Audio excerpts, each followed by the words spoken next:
I'm writing this from a hotel room in Bali that cost more than my car, staring at a sunset that should be romantic, but instead feels like it's mocking me. My husband of 3 days is passed out drunk on the bed behind me, and I just discovered he's been sleeping with my best friend since before he proposed. Let me start from the beginning, because honestly, I need to tell someone before I lose my mind. My name is Emma, I'm 28, and 3 days ago I married the man I thought was my soulmate. Mark and I met 5 years ago at a mutual friend's barbecue. He was charming, successful, the kind of guy who remembers your coffee order and texts you good morning without fail. Within 6 months, we moved in together. Within 2 years, he proposed on a beach in Greece with a ring that made my friends gasp. Everything was perfect. Too perfect, I realize now. My best friend since college, Jenna, was over the moon when I asked her to be my maid of honor. We'd been inseparable for over a decade, shared apartments, heartbreaks, promotions, everything. She held my hand through my mother's death 2 years ago. I trusted her more than anyone. The wedding planning was a blur of cake tastings, dress fittings, and Pinterest boards. Jenna was there for all of it, always supportive, always enthusiastic. Mark seemed just as excited. He'd wrap his arms around me from behind while I scrolled through centerpiece options and kiss my neck, telling me he couldn't wait to marry me. Looking back, there were signs. Small things I dismissed. Mark's phone was always face down. He'd step into another room for certain calls. Once, I walked into our bedroom and he quickly switched his laptop screen. When I asked what he was looking at, he said, "Work stuff," and changed the subject. Jenna started canceling our girls' nights more frequently. She'd be vague about her plans, saying she was tired or had work to catch up on. I figured she was seeing someone, but keeping it private. She'd always been secretive about her dating life. The bachelorette party was in Miami 2 months before the wedding. It should have been the best weekend of my life. Jenna planned everything, the hotel, the clubs, the private boat, but she spent half the trip on her phone, smiling at the screen in a way I'd never seen before. When I asked if she was talking to someone special, she blushed and said, "Maybe." I was happy for her. God, I was actually happy. The wedding day itself was flawless. I walked down the aisle in my grandmother's restored lace dress, and Mark's eyes were wet with tears. Jenna stood beside me in her champagne-colored gown, dabbing her own eyes with a tissue. During the ceremony, I caught them looking at each other once. Just a glance, but I thought nothing of it. They'd become friendly during the planning process, which I actually thought was sweet.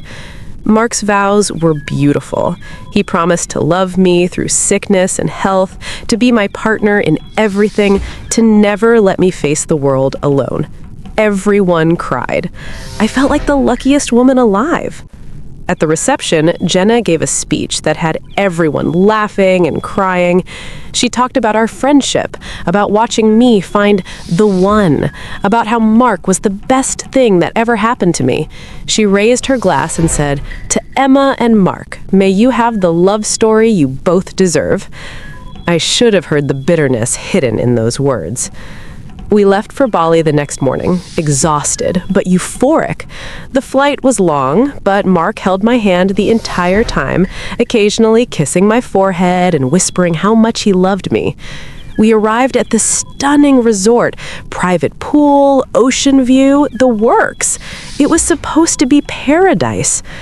The first 2 days were amazing. We barely left the room. We ordered room service, made love, talked about our future, kids, careers, where we'd retire someday. Mark seemed attentive, loving, everything a new husband should be. Then came this morning. Mark wanted to go surfing. I'm not a strong swimmer, so I stayed behind to lounge by the pool. He left his phone on the nightstand. It buzzed once, then again, then kept buzzing. I ignored it at first, but it wouldn't stop. I picked it up, planning to just silence it, but the screen lit up with messages, and the preview was enough to make my blood turn cold. Jenna, I miss you already. This is torture. Jenna, I can't stop thinking about yesterday morning when you... Jenna, I know you're on your honeymoon with her, but please just tell me you're thinking about me too. My hands started shaking. I unlocked his phone. We'd shared passcodes when we moved in together, one of those trust things couples do, and opened their message thread. I wish I hadn't. The messages went back 18 months. 18 months! They started innocent enough, friendly banter about the wedding planning. Then they shifted. Flirtatious comments, inside jokes, then explicit photos. Plans to meet up when I was working late or out of town. The night of my bachelorette party, they were texting the entire time. While I was dancing with my friends, celebrating my upcoming marriage, he was telling her he wished he was with her instead. The morning of our wedding, he sent her a message at 6 a.m. "Today's going to be hard. I wish things were different." She replied, "Me too, but we'll figure it out after the honeymoon. I love you." He wrote back, "I love you too." I sat there on our honeymoon bed reading hundreds of messages that shredded my heart into pieces. They'd slept together in our apartment, in our bed, multiple times. They'd made plans for after the wedding. Apparently, Mark thought he could maintain both relationships indefinitely. The delusional narcissism was staggering. The worst part? Their messages on our wedding day, while I was getting my hair done, while I was walking down the aisle, while I was saying my vows, they were texting. "Mark, she looks beautiful. This is killing me. Jenna, I know, I'm sorry. We'll figure it out after the honeymoon. I love you." He wrote back, "I love you too." I read every message, every photo, every lie. When I finally looked up, 2 hours had passed and my face was wet with tears. I didn't remember crying. That's when Mark walked back in, sandy and sunburned and smiling, asking if I wanted to get lunch. He saw his phone in my hands, he saw my face, and he knew. "Emma, I can explain." 18 months, I said. My voice sounded strange, hollow. "You've been sleeping with Jenna. 18 months?" He went pale.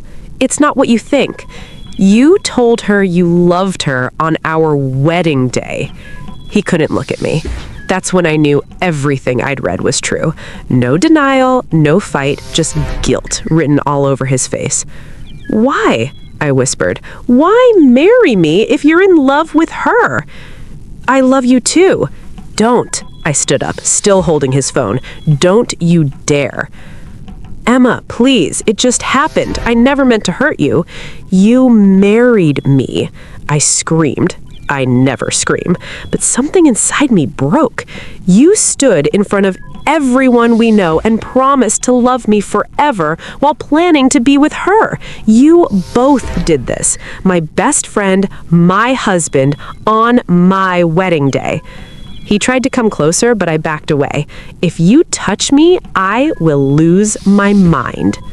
"What are you going to do?" he asked, and there was fear in his voice. That's when I realized I had all the power now.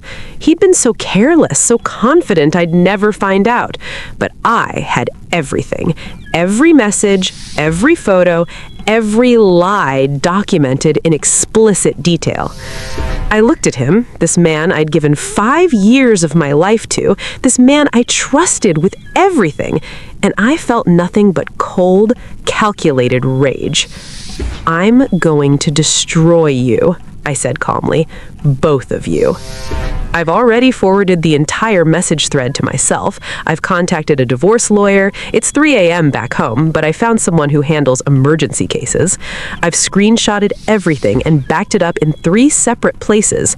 Tomorrow morning, I'm flying home alone. I'm going to tell everyone what they did. Every single person at our wedding will know. Our families, our friends, our coworkers. I'm going to post the truth everywhere. No more secrets, no more protection. They wanted a love story? I'll give them one they'll never forget. Mark is still passed out on the bed behind me. He drank himself unconscious after I told him I was leaving. Part of me wants to feel sorry for him. But I don't. Not anymore. This honeymoon ends tomorrow, but their nightmare?